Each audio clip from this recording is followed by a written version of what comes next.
பயன்படுத்துவார் என்று சொன்னால் நம்மளை போஸ்டர் அடிச்சு ஒட்டி பெரியாளாக காட்டுகிறது, பயன்படுத்துகிறது அல்ல. மீடியாக்களிலும் மற்ற இடங்களிலும் பெரியவனாக நம்மை சொல்லுகிறது, அது பயன்படுத்துகிறது அல்ல.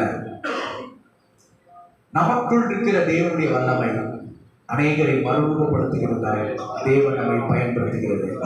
ஹல்லேலூயா, ஹல்லேலூயா, ஸ்தோத்திரம், ஹல்லேலூயா, ஹல்லேலூயா. தேவன் நம்மை பயன்படுத்துகிறது என்று சொன்னால் தேவன் நம்மை பப்ளிசிட்டி பண்ணுகிறது அல்ல, ஒரு உலகத்தால் அறியப்பட்ட ஒரு ஜனங்களாக மாற்றுகிறது, பயன்படுத்துகிறது அல்ல. அப்படி அவரை பயன்படுத்துகிறாரோ இன்னும் நமக்கு தெரியாது. ஆனால் நம்மை பயன்படுத்துகிறது என்னவென்று சொன்னால் நமக்குள் இருக்கிற தேவனுடைய வசனம், நமக்குள் இருக்கிற தேவனுடைய வல்லமை, நமக்குள் இருக்கிற தேவனுடைய பிரசன்னம் அநேகரை கிறிஸ்துவுக்கு நேராக நடத்த வேண்டும். ஹல்லேலூயா, ஹல்லேலூயா. நாம் ஜெபிக்கிற பொழுது பிசாசுகள் ஓட வேண்டும், வியாதியஸ்தர்கள் குணமடைய வேண்டும், அற்புத அடையாளங்கள் நடக்க வேண்டும். நமக்குள்ளாக தேவன் இருந்து கிரியை செய்ய வேண்டும். அதுதான் நம்மை பயன்படுத்துகிற ஒரு காரியம். ஹல்லேலூயா.